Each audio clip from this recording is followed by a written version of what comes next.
Sa isang liblib na baryo, sa lugar ng Kabisayaan, naninirahan po ang aming pamilya sa maliit, payak ngunit masayang pamumuhay. Salat man kami sa salapi at mga materyal na bagay, ay hindi kami kailanman nagtanong sa may kapal kung bakit hindi naging patas ang buhay sa amin. Sapat na noon sa amin ang makakain ng 3 beses sa isang araw sa tulong ng aming munting sakahan ng palay. Ako si Wilson Cabarrio at ito ang aking kwento. Bago naman tayo magpatuloy sa kwento, sa mga hindi pa nakapag-subscribe sa ating channel, pindutin lamang ang subscribe button. Makakatulong ito bilang pagpapakita ng suporta. Yun lang naman mga kabaryo.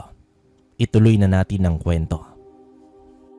Wilson, anak. Nawiwili ka na naman sa panonood ng mga estudyante sa baba. Hindi naman po, Inay. Sana kung buhay pa si Warren, siguro isa po siya sa mga estudyanteng yan. Iniisip mo na naman yung kapatid mo. Sige na, mag-ayos ka na upang makakain na tayo. Sige po, Inay. Ang kapatid kong si Warren ay 10 taon nang lumisan. Ang kanyang pagkamatay ay hindi dahil sa sakit o aksidente, kundi dahil ito sa isang nilalang na kung tawagin ay aswang. Isang pangyayari na sa loob ng mahabang panahon, kabaryo, ay hindi man lang nabigyan ng hustisya. Ayon sa mga kapitbahay na naniniwala, posibleng dayo lamang ang nilalang na yon at natsambahan ang aking kapatid. At ang iba naman ay nagsasabing baka isang ligaw na hayop ang umatake dito. Kung ano man ang katotohanan, alam ko sa aking sarili na may kakaiba sa gabing yon. Bilang kapatid, hinangad ko na mabigyan ng katarungan ang aking kapatid, subalit ni hindi ko alam at kung saan at kailan ko may kitang muli ang nilalang na yon. At isa pa, may panlaban ba ko sa ganitong uri ng nilalang? Ang mga bagay na yan ay isinumpong ko na lamang sa langit at umasa na balang araw ay matatanggal din ang bigat na nasa aking puso. Hoy, Wilson anak, tutubo talaga ang kamote dyan sa ginagawa mong pagtitig. Naku naman bata ka, bilisan mo nga dyan. May bulate po kasi, Itay. Nakakatuwang mabilis silang sumiksik sa lupa kapag naguhukay po sila. Anak ng kamote, Wilson, nakikipaglaro ka ba sa bulate? Diyos ko naman. Lord, pakilinawan nga ang utak ng anak ko. Oo na po, Tay, nandyan na. Si Itay naman parang tanga. Alam mo po bang science ang ginagawa ko? Pag-oobserba sa mga bagay-bagay sa paligid.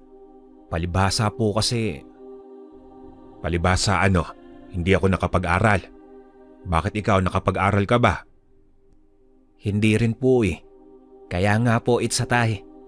Tara na po, Itay, umuwi na po tayo. Gutom na ako eh. Ano po kayang meriendang inihanda ni Inay? Sa kabila ng kahirapan, ay napapagaan naman ito ni tatay. Kung gaano kaseryoso sa buhay si nanay, ay kabaliktaran naman ni tatay. Para sa kanya, may silang ang buhay kaya dapat laging masaya at magaan. Tungkol naman sa edukasyon, kabaryo, hanggang grade 2 lang ang naabot ni tatay. Habang ako naman, kahit papaano ay nakagraduate ako ng grade 6. Yun nga lang, hindi na namin kinaya ang high school kaya mas pinili ko na lang ang tumulong sa palayan. Samantala, ang aming bahay ay nakatayo sa gilid ng bundok. Kaya naman tanaw ko na ang sentro ng baryo pati ang paaralan. At sa paanan ng bundok ay naroroon ang maliit naman naming sakahan. Nang tanungin ko si tatay minsan kung bakit nakatirik sa gilid ng bundok ang aming bahay, ang binigay niyang rason ay upang hindi maalinsangan at palaging mahangin. Yun nga lang, sa tuwing sasapit ang malakas na ulan, ay talagang halos naninigas na ang aming kalamnan sa tindi ng ginaw. Gayunpaman, hindi naman ako nagrereklamo, kabaryo. May ginawa rin kaming lupang hagdan upang hindi masyadong mahirap, lalo na sa pag-akyat.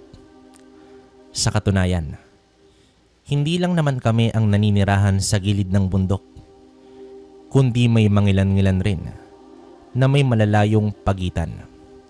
Kahit papaano ay gawa naman sa matibay na kahoy ang aming bahay at napalitan na rin ng yero ang aming bubong. Kapito, malapit na ang tag-ulan. Mukhang kailangan ng suriin kung matibay pa ba ang mga gulong na pamatong sa bubong. Baka kasili pa rin na ng hangin yan. Mas mabuting ikaw naman ang sumuri dyan, Elena. Para naman masubukan mo ang umakyat sa bubong. Ano? Biro lang.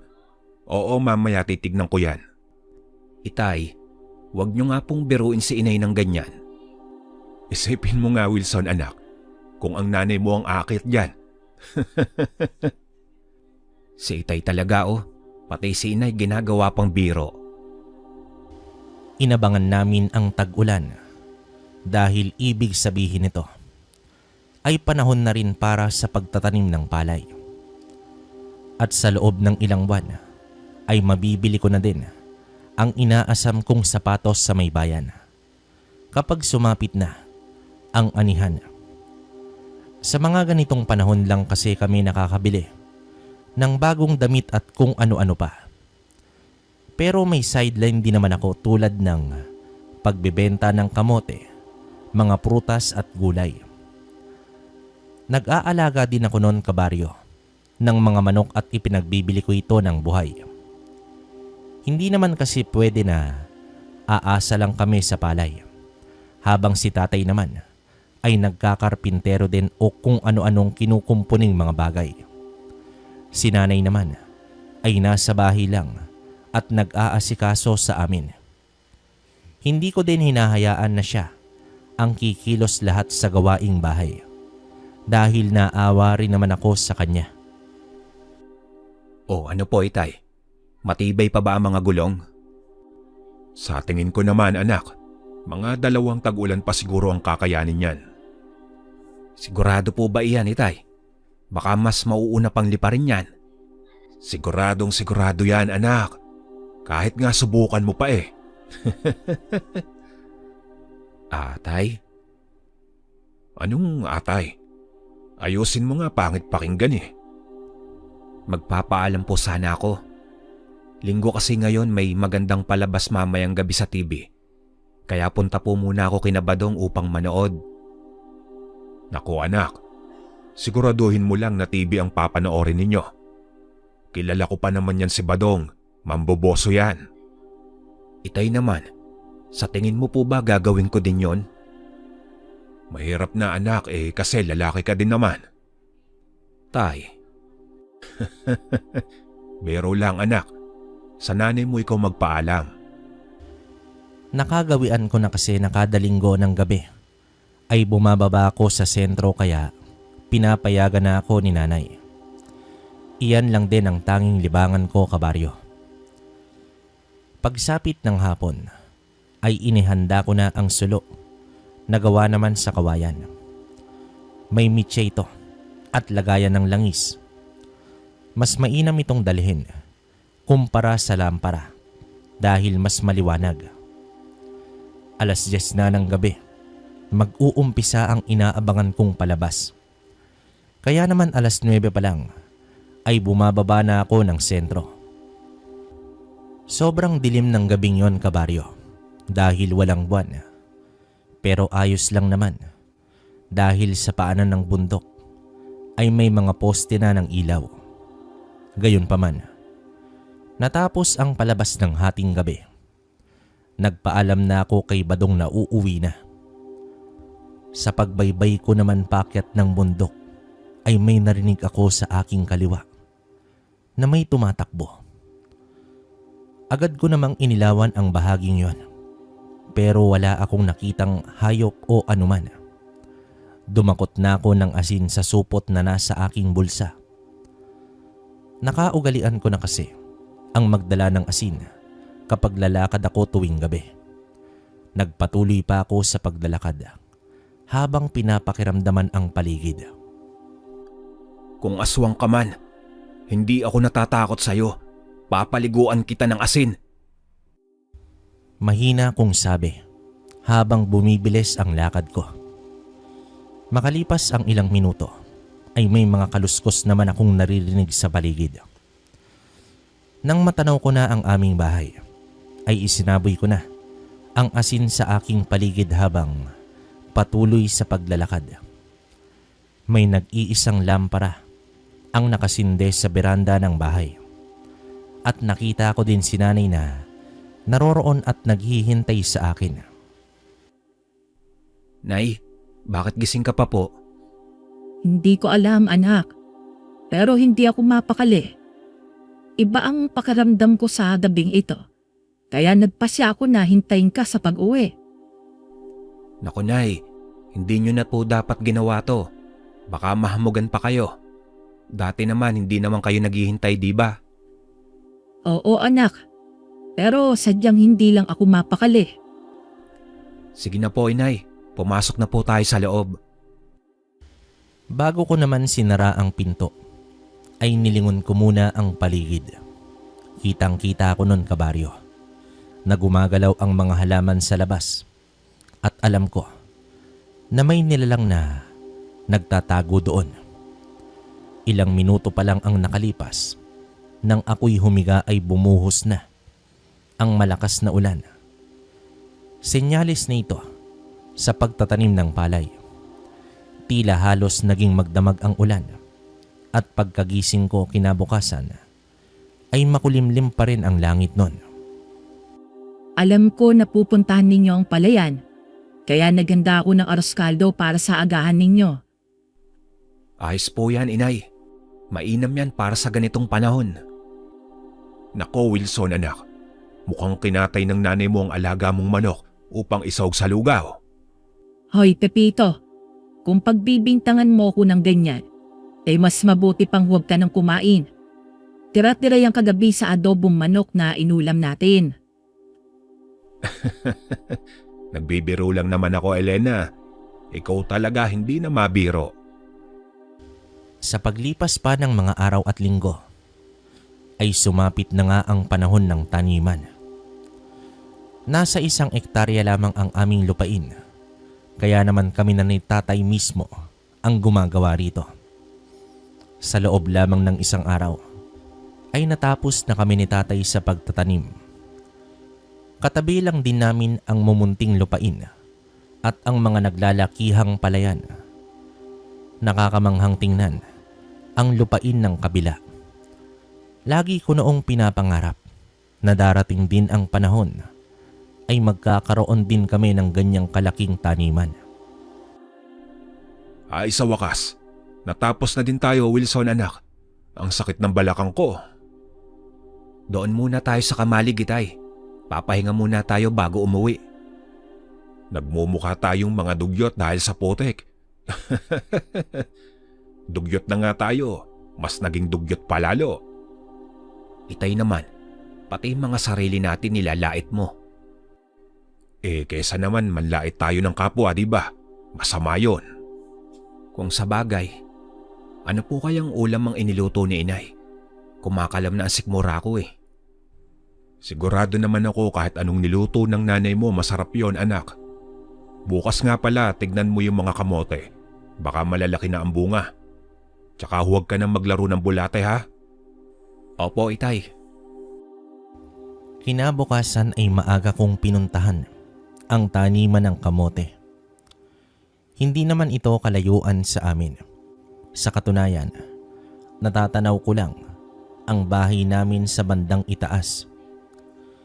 Dala ko naman ang piko pang hukay sa kamote. Hindi ko malaman kung saan mag-uumpisa dahil sa napakayabong na mga dahon dito. Sa hindi ko malamang dahilan, may kakaibang sinag na tumama sa kamotehan at doon ito sa pinakagitna.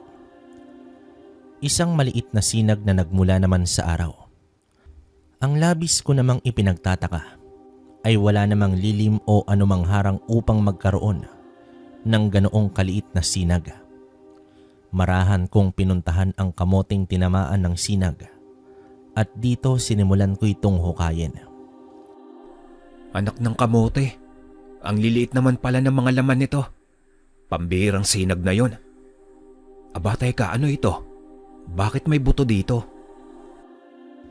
Akmang ibabalik ko na ang mga lupang nahukay ko ay may nakita akong parang buto. Nang kunin ko ito ay tila isa itong ngipin ng malaking hayop.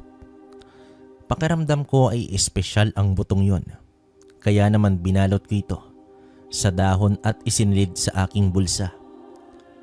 Nagpatuloy naman ako sa paghuhukay hanggang sa makakuha ng sapat na kamote para sa aming mag-anak. Matapos kong may lagay sa ilalim ng lutuan ang mga kamote, ay nilinis ko na din ang nahukay kong buto. Napagtanto ko na ngipin pala iyon ng kalabaw. Pero papaano ito napunta sa taniman ng kamote? Gawa nga isang espesyal na bagay ang tingin ko dito, ay nagtahi naman ako ng tela bilang lalagyan ng ngipin at itinali ko ito sa aking bewang. Lumipas ang ilang araw, nasuot-suot ko ang bagay na yon, ay may napansin ang aking ina. Wilson, sandali nga la. Kanina ka pa nagtatrabaho. Daling ka pa sa palayan. Nag-igib, nagsibak ng kahoy. Tapos ay naglinis ka sa paligid at ngayon, inaayos mo yung lumang hagdanan. Hindi pa kita nakita nagpapahinga. Baka mapaano ka anak. Magpahinga ka muna. Ewan ko po ba, inay? Nitong mga nakaraan para bang ang lakas-lakas ko at hindi po ako nakakaramdam ng pagod. Oy, hindi pwede yan. Baka bigla ka nalang bumagsak dyan. Halika na at magpahinga ka muna. Pwede naman ipagpabukas na yan. O sige, inay, pagbibigyan kita. Pero hindi po talaga ako pagod. Pero bukas ko na lang po tatapusin ang mga lumang hagdan. Kung hindi napansin ni nanay ay hindi ko rin maisip na kanina pa pala ako hindi tumigil sa kakakilos. Para bang naghahanap ako ng gawain palagi. Habang ako'y nakaiga, ay kinapa ko ang aking bewang kung nasaan naroon nakatali ang ngipin ng kalabaw. Tinanggal ko naman ito at sinipat ng maigi. Natawa na lang ako nang maisip ko na may kapangyarihan ang ngipin na yon. Di naglaon ay dinalaw ako ng antok at nakatulog ng mahimbing. Boses ni nanay ang aking narinig habang ginigising niya ako upang kumain na ng hapunan. Dito napatingin naman ako sa bintanang nakabukas pa sa aking kwarto at madilim na nga pala talaga. Bumangon naman ako at tumugon kay nanay na lalabas na. Habang nagsosot ako ng damit pang itaas, ay nakita ko sa gilid ng aking mata ang gumagalaw na mga halaman sa labas. Sa paglingon ko dito, ay gumalaw nga ang dulo ng mga halaman. Halatang may nanggaling doon at biglang umalis. Lumapit at sumilip naman ako sa bintana. Subalit wala naman akong nakitang kakaiba. Dito sinara ko ito at lumabas na ng kwarto. Wilson anak, sabi ng nanay mo ang sipag-sipag mo daw nitong mga nakalipas na araw. Bakit, ano bang nakain mo? Wala naman po, itay. Sadyang naging ganado lang talaga ako. Baka naman may inspirasyon ka, kaya ka nagkakaganyan. Inspirasyon. May nililigawan ka na ba, Wilson? Wala po, inay. Tsaka ano po ba kayo? Normal lang naman po ang ginagawa ko. Anak, alam naman talaga namin na masipag ka. Pero kung mas masipag ka pa, hindi okay yon. Itay naman, basta bukas po ayusin ko yung lumang hagdan. Nasira kasi noong nakaraang ulan. Ay mabuti yan anak. Nadulas ako kahapon eh. Ayusin mo agad, baka ang nanay mo pa ang madulas. Gugulong yan pababa. Naku ay nag-uumpisa ka na naman ba, Pepito? Bago pa man lumala ang sitwasyon ay inawat ko na sila. Palaging nauuwi talaga sa asaran kapag nagsama ang aking mga magulang. Si tatay ay lagi na lamang niyang binibiro si nanay. Habang pinipigilan ko ang aking pagtawa, ay nagligpit na rin ako ng mga pinagkainan. Gawa nga nang natulog ako maghapon ay tumambay muna ako sa beranda. Pinatay ko na ang mga ilaw sa labas, maliban sa may sala. Nakabukas din ang pinto upang may liwanag sa aking kinalalagyan. Doon ko inisip kung bakit nga ba ako naging masipag palalo. Pakiramdam na hindi napapagod. May kinalaman ba dito ang nahukay kong ngipin ng kalabaw? Napaka-imposible naman yata. Upang patunayan sa aking sarili na may kakaibangang nangyayari sa akin ay bumaba naman ako ng bahay. At dito dinampot ang malaking bato na kasinlaki ng niyog. Inilagay ko ito sa gitna ng bakuran sa mas maliwanag na bahagi. Dito ko sinimulan na kinuyom ang aking kanang kamao at buong lakas na sinuntok ko ang malaking bato. Napabalikwas ako at nagulat dahil sa harapan ko mismo ay nahati ang bato. Kahit konting kirot nun kabaryo sa aking kamao ay wala.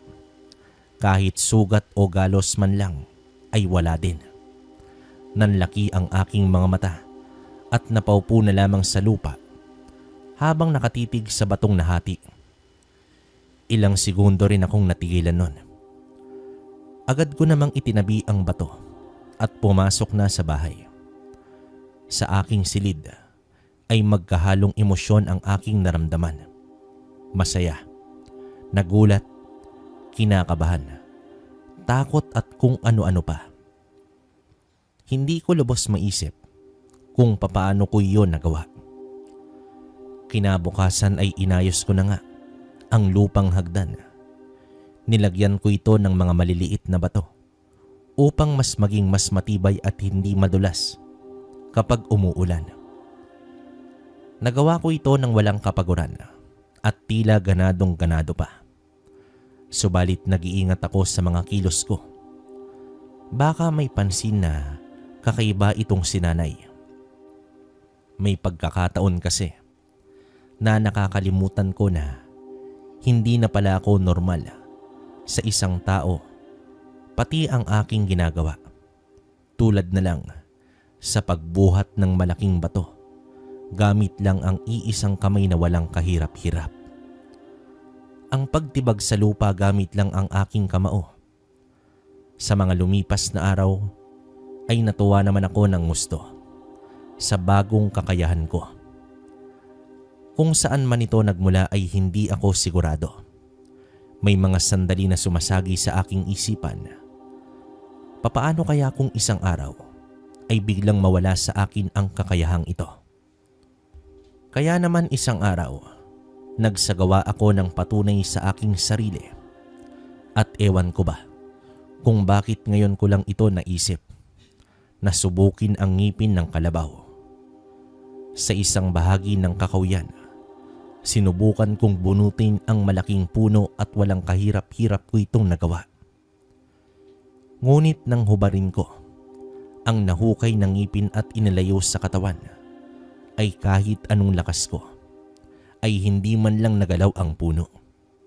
At dito ko napatunayan na merong kakaiba nga sa nahukay kong ngipin. Umupo naman ako sa lupa at sinipat ko ng maigi ang bagay na yon. Diyos ko po, ito na kaya ang tinatawag na mutya. Ano ang tawag dito? At bakit naroon ito sa taniman namin? At sino ang naglagay nito doon? Mga katanungan na nagpapagulo sa aking isipan. Balak ko sanang tanungin si tatay pero alam ko na wala ring matinong sagot na sasabihin ang aking ama. Hanggang sa naisip ko ang albularyo. Umuwi naman ako ng bahay at naabutan ko si tatay na nag-aayos ng kanyang gamit pangkarpintero. Tay, may kakilala po ba kayong albularyo? Medyo masama kasi ang pakiramdam ko eh. Papagamot po sana ako. Nako Wilson, magpakulo ka lang ng dahon ng bayabas at yun ang ipanligo mo. Inumin mo pala.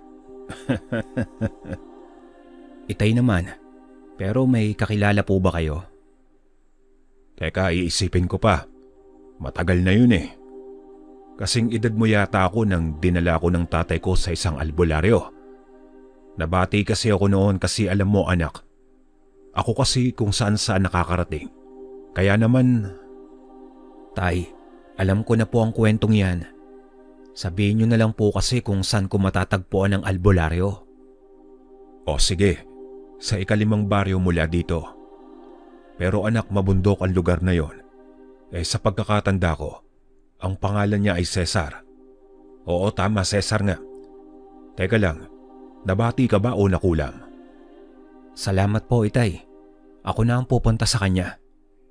Sasamahan na lang kita, baka mawala ka pa. Itay, paano naman po ako mawawala? Iisa lang naman ang daan papasok at palabas ng bayan na ito. Sa mismong araw na yon ay nagpaalam naman ako ng maayos kay nanay. May bahid siya ng pag-aalala, pero sinigurado ko sa kanya na kaya kong mag-isang bumiyahe. Bilang isang ina, hindi na may aalis ang mga habilin at abiso sa anak na aalis ng bahay. Kinabukasan matapos ang almusal, ay umusad agad ako sa biyahe. Sa pagdating ko sa nasabing baryo, ay nagtanong-tanong naman ako sa mga tao kung saan ko matatagpuan yung albularyo. Agad naman akong naituro dahil kilala itong si Cesar sa lugar na yon. Sumakay naman ako ng tricycle papunta sa bahay ng matanda. Habang nasa biyahe, ay sinabihan ako ng driver na baka hindi na daw ako magamot ng matanda dahil sa dami ng tao sa araw na yon. Ilang beses na rin daw siyang pabalik-balik sa paghatid ng mga parokyano ng matanda. Gayunpaman, hindi ako nawala ng pag-asa na makaharap ang matanda sa araw na yon. At hindi nga nagkamali ang driver. Sandamakmak na mga tao ang aking naabutan. Lumapit ako at nagtanong sa isa sa mga pasyente. Ayon sa kanya, kapag sa araw na Martes at Biyernes ay dagsa talaga ang mga tao dahil ito lang ang mga araw na nanggagamot ang matanda. Hindi ko rin makita ang albularyo dahil nasa loob ito ng bahay. Lumakad ako at umupo naman sa labas ng isang tindahan at bumili ng merienda. Nagkaroon kami ng konting kwentuhan sa may-ari nito hanggang sa nakiusap ako kung pwedeng makitulog sa bahay niya kahit isang gabi lang at magbabayad naman ako. Subalit, sadyang maswerte pa rin ako sa araw na yon dahil pumayag ang matandang lalaki at libre akong magpapalipas ng gabi sa kanyang bahay. Mag-isa na lang ito sa buhay at sa tindahan na rin siya natutulog kaya bakante palagi ang loob ng bahay. Kahit isa akong estranghero ay pinagkakatiwalaan pa rin ako ng matanda. Dahil maaga pa naman ay nagpaalam muna ako sa tinderong si Mang Gustin na maglalakad-lakad muna sa lugar. Inabisuhan naman niya ako na doon mamasyal sa palengke dahil marami daw akong mabibili doon at may maliit na parke din sa malapit. Sa aking paglalakad ay napadpad naman ako sa labas ng simbahan. Doon ako nakakita ng mga nagtitinda ng mga halamang gamot, gayuma at mga anting-anting. Dito nakuryoso ko sa mga agimat at medalyon. Habang tumitingin ako ay panay paliwanag naman ng matandang babae tungkol sa mga gamit ng medalyon at iba pa. Sinubukan kong hanapin ang katulad ng hawak ko ng ngipin ng kalabaw. Subalit wala akong makita. Kaya naman nagtanong ako sa matanda kung may mutya ba na nagmumula sa isang kalabaw. Sumagot naman ang matanda na meron daw. Pero medyo mahirap daw ito kunin. Sa aking pag-uusisa ay nalaman ko ang paraan ng pagkuha nito. Hindi pala biro dahil may itinakdang araw at sitwasyon para upang makuha ang mutya ng kalabaw. Matapos magpaliwanag ng matanda, ay inalok niya sa akin ang pangil ng kidlat upang hindi naman mawala ng saysay. Ang kanyang pagsasalita ay bumili na lamang ako ng palamuting porseras. Nagpatuloy ako sa paglalakad patungo sa simbahan habang iniisip ang paraan ng pagkuha ng mutya ng kalabaw. Ang pinagtataka ko noon, kabaryo, kung tunay na mutya ng kalabaw nga ba ang hawak ko. Paano ito napunta sa ilalim ng lupa? Napapailing na lamang ako at tumuloy na lamang sa may simbahan. At kahit tapos na ang misa, ay nagsindi naman ako ng kandila. Pumasok ako sa loob at taimtim na nagdasal. Pagsapit ng alauna ay lumabas na ako at naganap ng karinderya upang kumain. Pagkatapos ay namasyal naman ako sa parke saglit hanggang sa dinalaw na ako ng antok. Kaya nagpasya na akong bumalik kay Mang Gusting. Dinalhan ko naman siya ng mainit na tinapay at laking tuwa naman dito ng matanda. Nagpaalam naman ako sa kanya na magpapahinga muna at malaya niya naman akong hinayaan sa loob ng kanyang bahay. Pansin ko na halos walang kagamitan sa loob ang matanda maliban sa mga muebles sa may sala.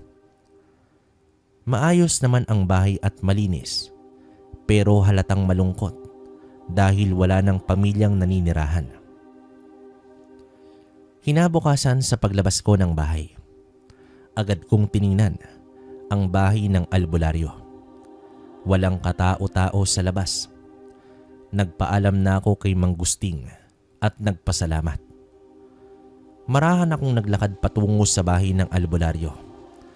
Sinipat ko sa loob habang nasa labas ako ng bakuran. Ngunit wala naman akong maaninag na tao sa loob. Nagulat na lamang ako nang merong nagsalita sa aking likuran. Sino ba ang hinahanap mo, iho? Magandang umaga po. Hinahanap ko kasi si Mang Cesar, yung albularyo. Bakit, iho? Ano ba ang sadya mo sa kanya? May ikukonsulta lang po sana ako. Hindi po tungkol sa sakit, kundi tungkol sa isang bagay. Tumitig naman sa akin ang matanda ng seryoso at sumenyas na doon kami sa loob mag-usap. Ikaw po ba si Mang Cesar? Ako nga, iho. Sige, maupo ka muna dyan. Magkape muna tayo. Pagpasensyaan mo na, hindi ako nakabili ng tinapay. Hindi kasi ako kumakain nito. Ayos lang po. Tungkol saan ba ang ikukonsulta mo sa akin, iho? Ako nga po pala si Wilson. Nais ko po sanang patignan ito sa inyo. Pakiramdam ko po kasi may kakaiba sa bagay na ito. Sino ba ang nagbigay sa iyo niyan, iho? Wala po. Nahukay ko lang po yan sa taniman namin ng kamote.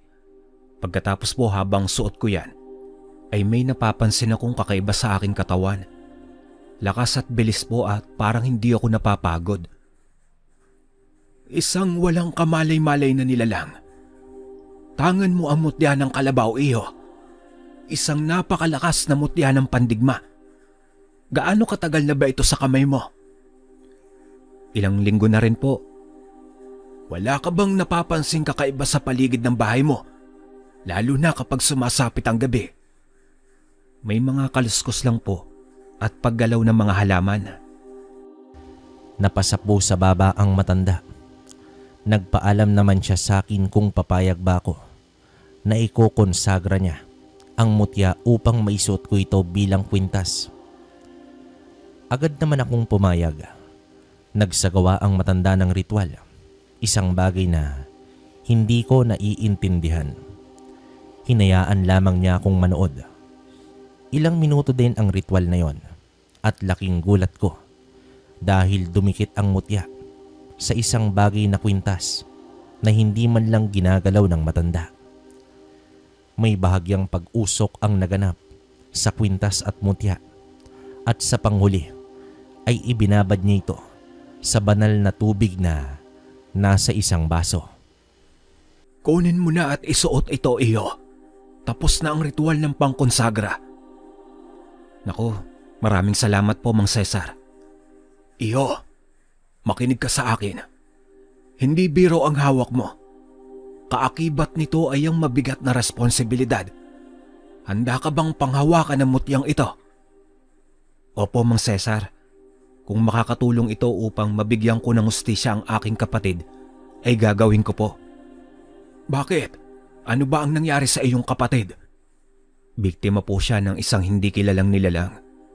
Pero malakas ang kutob ko na hindi ito ligaw na hayop, kundi isang aswang. Iyo, kung paghihiganti lamang ang nais mo, mas maiging bitawan mo na ang mutya habang maaga pa. Hindi po paghihiganti, Mang Cesar, kundi ang kaligtasan na rin po ng aking pamilya at mga tao sa aming baryo ang matagal ko na pong hinahangad. Nang maliwanagan ang matanda, ay inabisuhan niya ako na manatili muna sa kanyang poder sa loob ng 3 araw. At sa loob ng 3 araw na yon, ay tinuruan niya ako ng mga usal, poder, sabulag at tigalpo. Ang mga usal nito ay malaking tulong sa oras ng labanan. May mga dasal din na ipinagkaloob sa akin ang matanda upang mas maging sensitibo ko sa presensya ng kalaban. Makalipas ang 3 araw, ay labis naman akong nagpapasalamat sa albularyo. Sinabi rin niya na anumang oras ay pwede akong bumalik sa kanya para sa anumang tulong na kakailanganin ko. At bago naman ako umalis, ay meron siyang ibinigay sa akin. Mas maiging ibigay ko ito sa iyo, iho. Minana ko pa ang talibong na ito mula sa aking mga ninuno. Hasain mo lamang ito at babalik na ang kintab at talas nito. Gamitin mo ito sa tama, iho. At isa pa, huwag mong hayaan na pumasok ang takot dyan sa puso mo. Dahil ang pinakamatinding kalaban mo ay ang iyong sarili. Palagi mong tatandaan na lumalaban ka para sa katarungan at liwanag.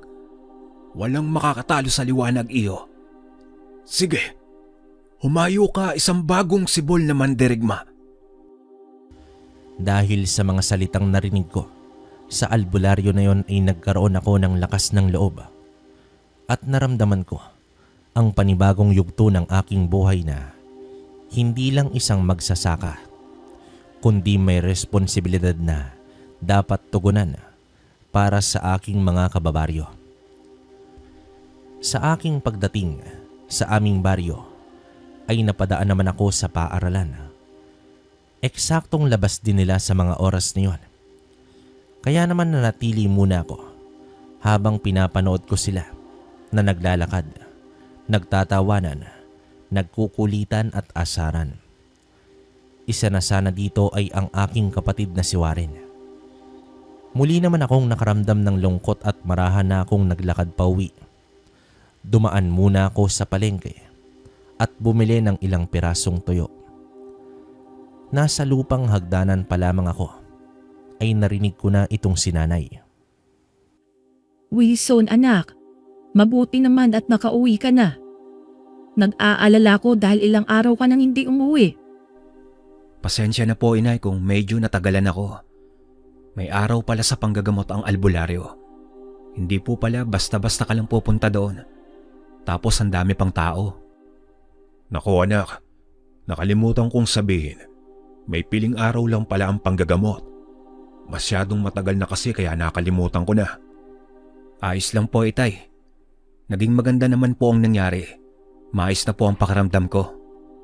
Ikaw naman kasi anak, kung saan-saan ka nagsususuot. Kaya yan, nagkakasakit ka na. Pero itong nanay mo hindi tatabla ng engkanto ito. Ang engkanto ang takot sa kanya. Mag-uumpisa ka na naman ba, Pepito? Inay, hayaan niyo na po si Itay. Eto po, bumili nga po pala ako ng tuyo. May uulamin po ba ngayon o bukas na yan sa almusal? Magpiprito ako ng isda ngayon. Kaya bukas na lang ito, Wilson. Sige po, Inay. Magpapahinga lang po muna ako. Sa pagpasok ko ng kwarto ay muli kong sinipat ang aking mutya. Napapangiti naman ako dahil isa na pala akong antingero. Naririnig ko lamang ang mga tungkol dito doon at ngayon ako na mismo ang antingero. Pero napaseryoso bigla ang aking mukha nang maalala ko ang responsibilidad kong tangan. Isang umaga noon, naghanda ako ng mga sibat na gawa sa kawayan. Hinasa ko rin ang bigay ni Mang Cesar na isang talibong. Nag-ipon din ako ng mga balat ng niyog. Ang lahat ng iyon ay napansin ng aking ina. Wilson, anak. Para saan ba yung mga sibat at balat ng nyog? At may talibong ka pa. Wala po, Inay. Inihanda ko lang po yan baka sakaling kailanganin. At itong mga balat na nyog, mabisang pamatay lamok po. Napapansin ko kasi madami ng lamok sa kwarto ko tuwing gabi. Abay, oo, napansin ko nga din ang mga lamok na yan. O sige, dito na muna ako sa loob. Habang kumakain ako ng nilagang saging sa may bakuran, ay matyaga kong hinintay ang aking ama. Nais ko siyang kausapin tungkol sa oras ng kanyang pag-uwi. Sa katunayan, bihira lang namin siyang nakakasama sa hapunan dahil matagal siyang umuwi kada gabi. Bandang alas 8 o alas 9 na.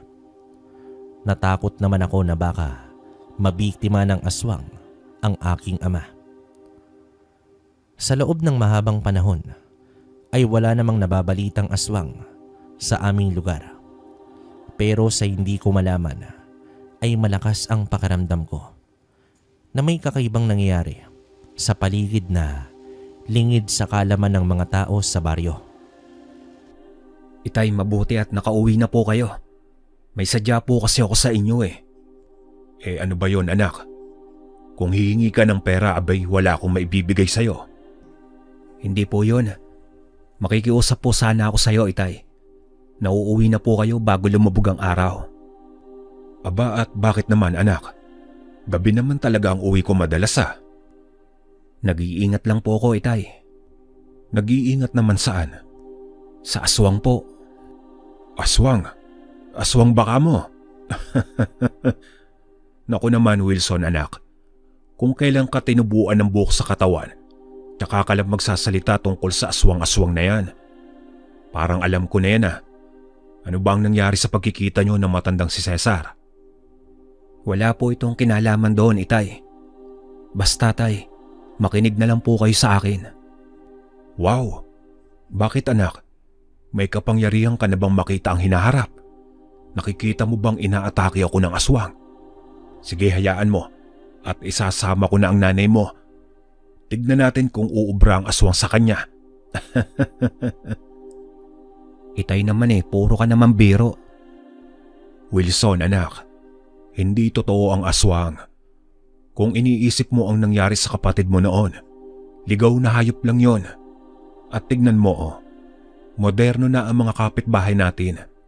Tayo na lang ang naiwan kaya wala nang aswang-aswang na yan. Naku, tigilan mo na yan. Tinatakot mo lang ang sarili mo. Inaasahan ko na iyon ang magiging reaksyon ni tatay. Pero ang malaga ay nasabi ko sa kanya ang dapat kong sabihin. Ginawa ko na ang balaan siya. Habang ako ay papalapit sa bahay, ay narinig ko na nag-uusap ang aking mga magulang. Kaya naman napatigil ako sa may hagdan. Elena, ano ba ang nangyayari sa anak natin? Kung ano-ano na ang pinagsasasabi. Akalain mo ba naman binalaan ako na dapat umuwi ng maaga? Baka daw mabiktima ako ng aswang. Pambihirang bata. Ano, aswang? Pepito, baka may nakikita na si Wilson. Naalala mo ba noong dati? Tumigil ka nga, Elena. Hindi aswang ang nakita ni Warren. Siyempre bata pa siya noon, kaya kung ano-ano ang nasa imahinasyon. Pero Pepito, alam natin pareho na hindi ligaw na hayop ang pumaslang. Tama na. Simula ngayon wala nang magsasalita tungkol sa nakaraan. Walang aswang, tandaan mo yan. Posibleng nakita ni Warren ang nilalang na pumaslang sa kanya. Pero bakit ayaw itong pag-usapan ni tatay? Sa tono ng aking ama ay mukhang may nalalaman siya sa nakaraan. At pakiramdam ko, naniniwala siya na totoo ang aswang. Isang hapon nun, kabaryo, magtatakip silim na, ay wala pa rin si tatay. Nag-umpisa na akong magpausok ng mga balat ng nyog. Panaytingin naman ako sa baba kung nariyan na ba ang aking ama. Hindi ako mapakali sa mga oras na yon. Pabalik-balik ako sa beranda at bakuran. Hindi mapakali habang iniisip kung nasaan na kaya ang aking ama. Hanggang sa nagsalita na itong sinanay. Puntahan mo na, Wilson. Alam kong aligaga ka. Sige na, sundiin mo na ang iyong ama.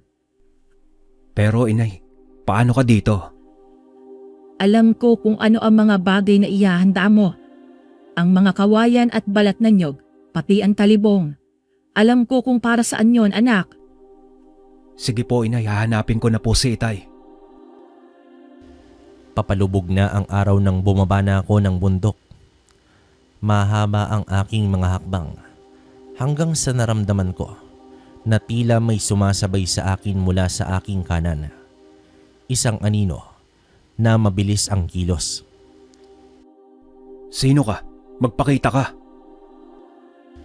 Huminto naman ako saglit at tumigil din ang mga kaluskos. Sinipat kong maigi ang dumidilim na paligid. Marahan naman akong naglakad hanggang sa tumakbo ko ng mabilis.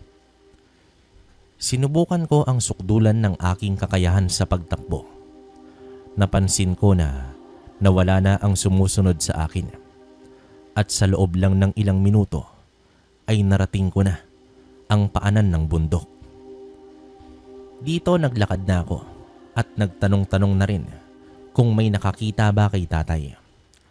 Hanggang sa may nakapagturo sa akin na nakita ito na nag-iinuman sa isang bahay dahil merong kaarawan. Nakita ko nga roon ang aking ama na masayang nakikipag-inuman sa mga kaibigan niya. Nagdadalawang isip naman ako kung pauuwiin ko na ba o hahayaan ko muna. Hindi ko kayang sirain ang masayang oras ng aking ama. Kaya naghintay na lamang ako sa katapat na tindahan. May isang oras din nun, kabaryo, bago lumabas itong si tatay at nagpaalam ng umuwi. Tay, mabuti naman at nagpasya na kayong umuwi. Oh, nariyan ka pala. Kanina ka pa ba? Hindi naman itay. Pero nauwi na po tayo. Oh, heto nga pala, may mga dala akong pagkain. Nakainom na nga, nakabitbit pa ng pagkain. Kung ano-ano ang pinagsasabi ni tatay, hinayaan ko na lamang siya dahil nakainom ito. Nauna naman siya sa paglalakad. Pati ang hawak niya noong flashlight ay gumigewang na rin kung saan-saan tumatama ang ilaw. Hindi rin ako nagpakampante sa paligid. Pero kahit katiting na negatibong presensya ay wala naman akong naramdaman. Sa aking kalooban ay nagpasalamat naman ako dahil hindi ko alam kung papaano panghawakan ang sitwasyon kung may aswang habang kasama ko ang aking ama. Samantala, naabutan namin si nanay na nasa beranda at nakaantabay sa aming pagdating. Ay Pepito, lasing ka ba? Nakainom lang. Birthday kasi ni Paring Maeng. Kaya nagkasayahan ng kaunti.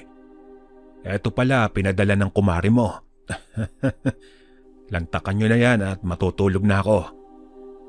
Ay nako Pepito, kahit kailan ka talaga.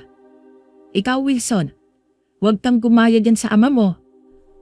Kumain na po kayo inay. Mauna na kayo, medyo busog pa ako eh. Dito na muna ako sa labas. Habang nakamasid ako sa paligid ay inisip ko ang aninong sumabay sa akin kanina. Nakapagtataka lang dahil kung isa itong aswang o masamang nilalang, bakit hindi ako inaatake? Ito rin marahil ang mga nagpaparamdam sa akin noon. Sa gitna ng aking pag-iisip ay may kumaluskos sa paligid ko. Mabilis ko itong tiningnan. Nilingon ko din si nanay na nasa loob ng bahay at abala sa ginagawa. Tumayo naman ako ng marahan. Nilapitan ang mga halamang gumagalaw. Sino ka? Bakit hindi ka nagpapakita sa akin? Ano ang sadya mo? Nananakot ka lang ba? Wes hindi ka magtatagumpay dahil hindi ako natatakot sa'yo. Narinig ko sa unang pagkakataon ang atungal ng nilalang. Para itong baboy na pinaghalong aso ang boses.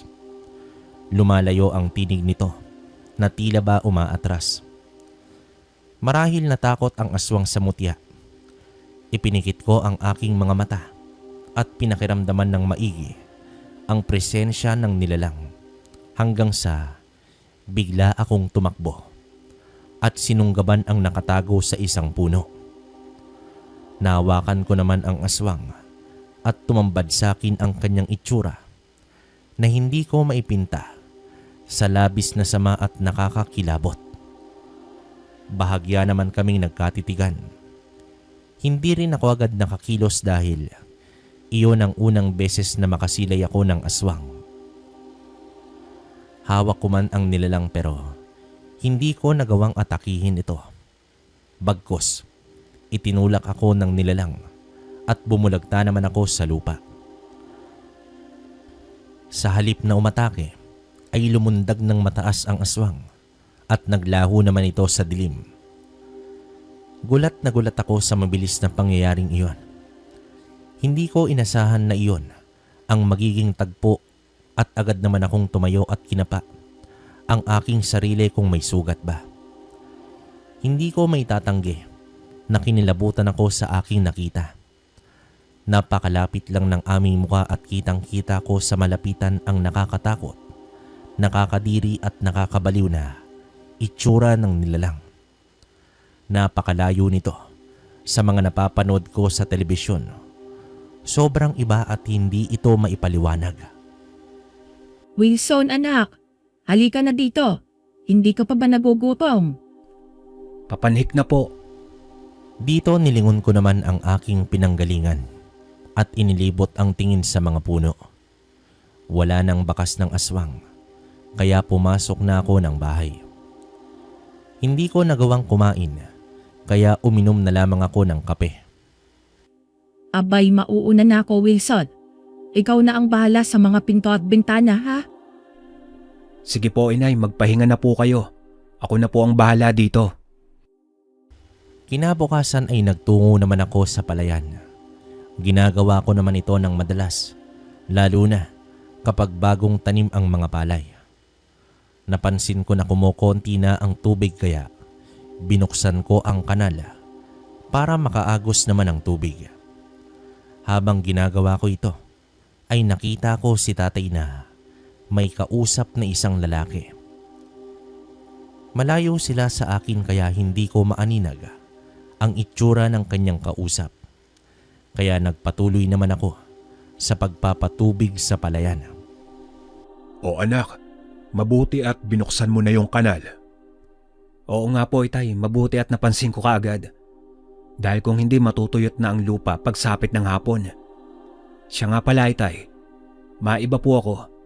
Sino po ang kausap ninyo kanina? Ah, yun ba?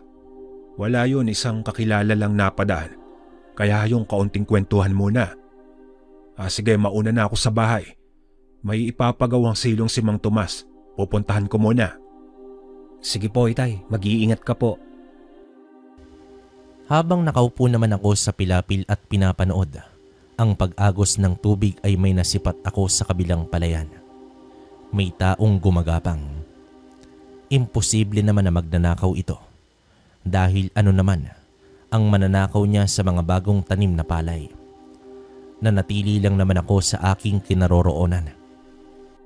Teka lang, may saltik ba sa utak ang taong yan? Imposibleng hindi niya ako nakikita. Bakit siya gumagapang sa putikan? Sa pagpapatuloy ng aking pag-oobserba, ay may napansin ako sa kilos nito. Ang kanyang paggapang ay hindi normal na kilos ng tao. Kaya dito na ako naalarma. Napahawak naman ako sa aking talibong habang papalapit na sa akin ang nilalang. Nang ito'y malapit na sa akin ay napansin ko na ang kakaiba sa mga mata nito, na tila mata ng isang bayawak. Kaya naman napatayo ako at pumorma ng pangdepensa. Nagnanangis ang nilalang at nilalabas pa ang mahaba at kulay lila nitong dila. Anong klaseng nilalang ito? Nagpatuloy sa paggapang ang nilalang at umaambang umatake sa akin. Napipigilan lamang ito sa pag-atake dahil sa aking talibong. Sa inuwa ko ay porsigido ang nilalang na yon, nalapain ako. Hanggang sa buong lakas kong inihampas ang talibong sa nilalang at nahiwa ang kanyang balikat dahilan upang umangil ito ng napakatinis.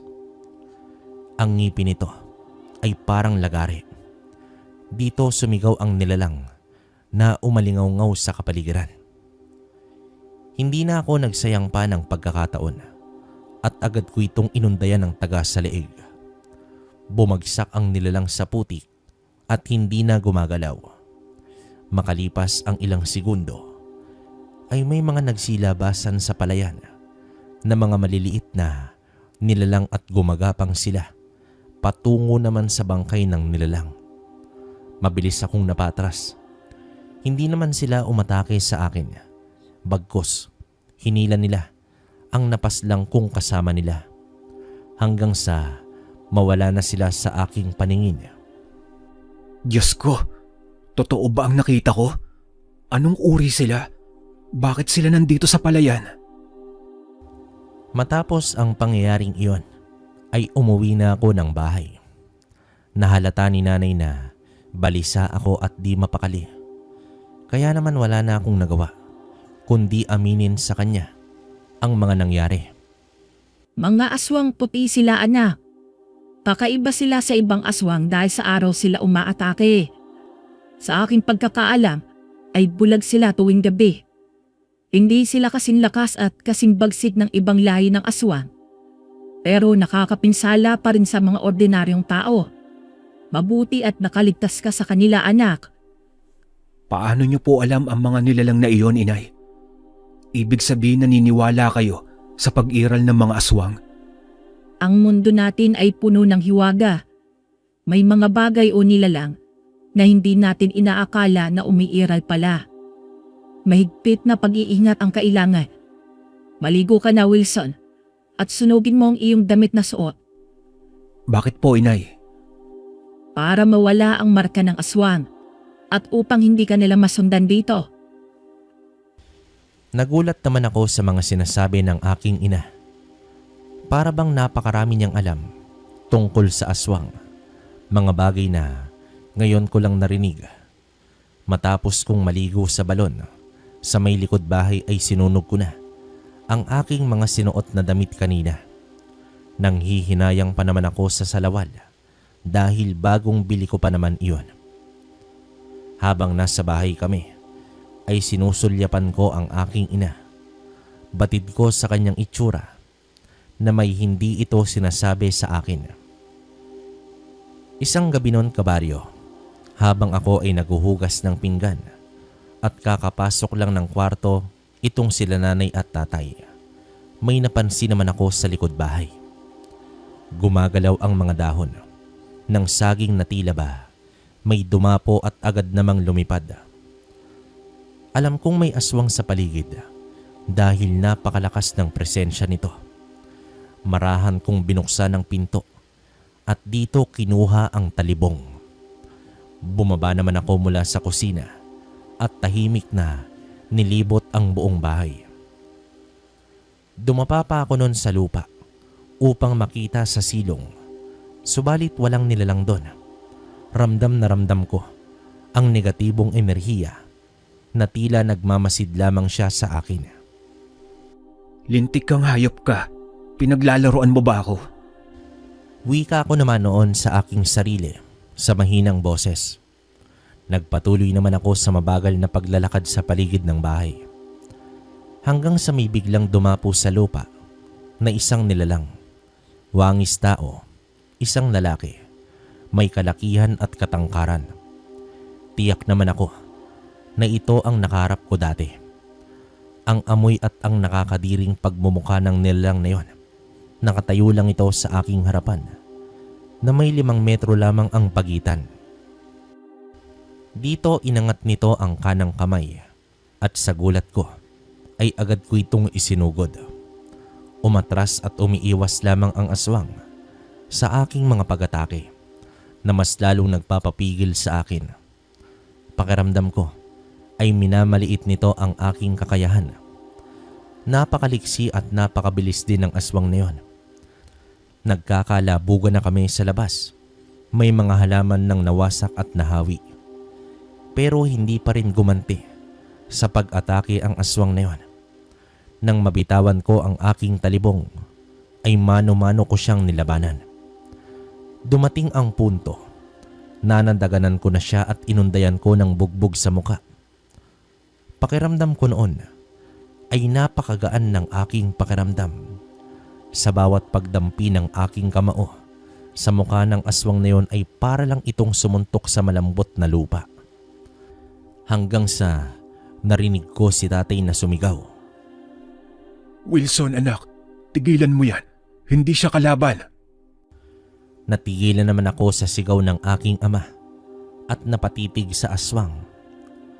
Tumayo naman ako at dumistansya sa nilalang na yon at naramdaman ko na lang na niyakap ako ni nanay at hinila palayo habang si tatay ay nilapitan ang aswang at inalalayan pang makatayo ito. Nanlaki naman ang aking mga mata sa gulat at pagtataka. Teka lang, anong ibig sabihin nito? Bakit ninyo tinutulungan ang aswang na yan? May kinuha naman si tatay sa kanyang bulsan na langis at dito pinainom sa aswang. Sa unti-unti ay nagbago ang anyo nito at naging tao. Pero may mga natirang galos mula sa aking mga suntok. Agad naman itong napaluhod sa lupa at yumuko. Wilson anak, hindi siya kalaban. Kapatid ko siya. Kapatid? Paanong nangyari? Anak, pasensya ka na at inilihim namin ang lahat. Hindi ko naman akalain na muling magbabalik si Bartolome, ang kapatid ng iyong ama, ang tiyuhin mo. Teka, anong lihim? Bakit, ano bang nangyayari, inay? Hayaan nyo na. Ako nang magsasabi sa lahat. Dahil ito naman ang kapalit ng aking kasalanan. Wilson, makinig ka. Ako ang aswang na pumaslang sa kapatid mo. Ano? Hayop ka, papatayin kita. Anak, sandali. Makinig ka muna. Anong makinig? Ano po ba ang dapat kong malaman? Siya ang pumaslang kay Warren, itay. Patawarin mo ko. Isang napakalaking pagkakamali ang nagawa ko, Wilson. Sa tagal ng panahon na hindi ako nagpakita, buong akala ko, ikaw lang ang naging anak ni Pipito. Minsan isang gabi, habang papunta ako dito, may nakasalubong akong bata. Kasalanan ko ba kung nandilim ang paningin ko at kumalam ang aking sikmura? Hindi ko naman alam na pamangkin ko pala ang batang yon. Kapatid mo pala si Warren. Alam namin anak ang totoong nangyari. Nagalit ako bilang ama at isinumpa ko si Bartolome. Subalit sa paglipas ng panahon, nakita ko ang kanyang pagsisisi. Alam ko din anak na may mutya ka. Kaya simula noong tangan mo na ang bagay na yan, nakakaramdam ka na. Ang tiyuhin mo ay gabi-gabing nagbabantay sa atin. Kaya kampante ako na umuwi ng gabi dahil alam ko na nariyan siya nakabantay sa atin. Ano? Isang aswang ang nagbabantay at nagpoprotekta sa atin. Isang kabaliwan ito. Anak, makinig ka. Panahon na upang magpatawad. Hindi na natin maibabalik pa ang buhay ng kapatid mo. Ganun na lang po ba iyon, Inay? Narito ako, Wilson, upang humingi ng tawad at buong loob kong tatanggapin ang iyong kaparusahan. Isa ka na ngayong antingero at may kakayanan ka ng wasakin ako. Kung ano ang iyong nais ay tatanggapin ko ng maluwag sa dibdib ko. Dito napaluhod naman at dumipa ang aswang habang nakapikit at nakatingala. Nanginginig na ako habang hawak-hawak ang talibong. Habang sinanay naman ay walang patid sa pag-iyak. Sumagi na lamang sa isipan ko ang mga naglalakad na estudyante at nakita ko si Warren na nakangiti. Bumuhos ang aking luha at napasigaw na lamang ako ng malakas at inihampas ko ng malakas ang talibong sa lupa. Umalis ka na habang nakakapagtimpi pa ako. Layas! Tumayo na ang aswang at nanlaki ang mga mata. Umatras siya hanggang sa naglaho na sa dilim. Binitawan ko naman ang aking sandata at napaluhod na lamang ako sa lupa habang patuloy sa pag-iyak. Dito niyakap ako ng aking ina na umiiyak din. Nang humupa na ang lahat, ay naroroon na kami sa beranda habang umiinom ako ng tubig. Tulala at gulong-gulo pa rin ako sa mga nangyayari. Nais kong maliwanagan kaya inusisa ko ang aking ama kung bakit may kapatid siyang aswang. Ayon sa aking ama, ang kapatid niyang si Bartolome ay biktima lamang ng isang yanggaw. Isang mabait na tao itong si Bartolome at sa kasamaang palad ay nayanggaw ito sa pamamagitan ng pagkain. Naging aswang ito at kusang lumayo sa pamilya. Paminsan-minsan ay dumadalaw ito sa aking ama dahil si Tatay Pipito lamang ang tanging hindi tumalikod kay Bartolome. Bagong kasal lamang kami noon ng iyong ina. Sa kabila ng pagiging aswang ng tiyuhin mo, ay siya ang nagligtas noong ipinapanganak ka, Wilson.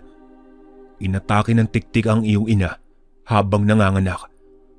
Mabuti na lamang at dumating si Bartolome at siya ang nakipagpambuno sa tiktik. Nailigtas ka, Wilson, sa gabing iyon at simula noon ay siya na ang naging tagabantay natin. Minsan isang gabi, nagpakita siya sa amin upang magpaalam dahil may pipigilan daw siyang grupo ng mga aswang na may balak pasukin ng baryo. Kaya ilang taon din siyang nawala. Kaya hindi niya alam na may kapatid ka na. Nanlumo naman ako sa aking mga natuklasan, kabaryo. Ang aswang na pumaslang sa aking kapatid ay siya pala ang nagligtas sa akin. Hindi ko alam kung ano ang mararamdaman at gagawin sa mga sandaling yon. Hindi naging madali sa akin na tanggapin ang katotohanan. Makalipas ang anihan, naging tahimik naman ako at laging mag-isa. Anak, kamusta ka na? Alam ko na hindi madali sa iyo na tanggapin ang lahat. Pinipilit ko po, Inay. Wala na rin tayong magagawa. Ang mahalaga, alam ko na ang tunay na nangyari. Ang hiling ko lang sana ay huwag na magpakita ang aswang na yon. Kung iyan ang iyong nais, anak, sasabihin ko sa iyong ama. Para na rin sa ikatatahimik natin, Inay. Isa na po kong antingero at hindi maganda na magkaroon ako ng ugnayan sa isang nilalang ng dilim. Ipinagpatuloy ko ang buhay magsasaka at antingero. Paminsan-minsan ay dumadalaw ako kay Mang Cesar para naman sa mga karagdagang kaalaman at sa pagkonsulta sa mga nilalang na nakakasalamuha ko. Hindi madaling tanggapin ang nangyari sa kapatid ko, kabaryo. Pero upang magampanan ko ng buo ang aking tungkulin ay kailangan kong palayain ang aking sarili at magpatawad. Kahit pa ang kapatawaran ay para sa isang aswang. Ang mga aswang putik ay nagawa kong palayasin na hindi ginamitan ng dahas. Ang natuklasan ko tungkol sa aking kapatid at tiyuhin na aswang ay nagdulot sa akin ng aral. Naging mas mahinahon ako at naging malawak ang kaisipan. Iba pala ang pakiramdam na nakikipaglaban ka na magaan ang iyong loob. Masaya naman ako na nabibigyan ko ng proteksyon ang aming baryo sa likod ng kadiliman. Sa tulong ito ng nahukay kong mutya ng pangil ng kalabaw. Okay, so yon. Tapos na yung kwento natin mga kabaryo. Grabing revelasyon yung nangyari dito. Hindi ko alam kung siguro kahit ako naman yung nasa sitwasyon nito ni Wilson, di ba? Isipin mo yung tiyuhin mo tapos yung utol mo. Kumbaga, parang yung tiyuhin mo yung hindi naman parang kasi pinatay talaga, no? Hindi natin alam. Yun nga kasi biktima lang din ng Yanggaw. Nung nabasa ko ngayon, parang ang naisip ko pa, aswang din pala tong si Pipito, pero hindi pala. Biktima ng Yanggaw. Grabe, no? Sino kayang ng biktima na nun? No? Kumbaga, yun yung parang tanong pa rin sa akin hanggang ngayon kasi nakausap ko tong si Wilson. Sa ngayon daw, mas tinuunan niya ng pansin yung sa pagsasaka kasi matagal na panahon na tong nangyari. Kumbaga wala na rin tong ermat niya. Yung tatay at nanay niya wala na. Kumbaga nagkaroon na rin siya ng sariling pamilya. Matagal na to, kabaryo. Yun na lang. Sa ngayon, hindi niya pa alam kung anong gagawin niya sa mutya ng pangil ng kalabaw. Tinitingnan niya kasi hindi niya rin alam kung ipapamana niya raw Kasi nga, ang hirap ng ganong responsibilidad. Siya na rin nagsabi sa akin nun. So, yun, para sa akin, masaya ako na, kumbaga ito lang yung payo ko sa kanya na, masaya ako na dahil naging matatag siya, no? Kumbaga, tama naman yung sinabi dun sa dulo na, mas magaan talaga sa pakiramdam, lalo na kapag nakapagpatawad ka. So, yun yung pinaka-aral dito sa kwentong to. Kayo mga kabaryo, kung meron kayong aral na natutunan sa kwento natin, comment nyo sa baba. O kaya kung may komento kayo sa kwento, sige, babasahin natin yan. Hindi ko na rin pababain yung komento ko at yung shoutout ko sa inyo. Siguro, after na lang ng after a week, tingnan natin. At baka mag-live din tayo pag na-reach na natin yung 100k subs, no? Yun. So, hintayin yun para doon tayo mag-usap-usap ng personal, live. So, paano? Hanggang dito na lang muna. At nga pala, salamat sa sumusuporta ng kwentong kalakbay natin sa kakwento ni Kabaryo. Tutukan nyo rin yun mga kabaryo para hindi kayo mabitin sa mga kwento. So muli hanggang dito na lang muna. Hanggang sa susunod na kwento. Maraming salamat sa inyo.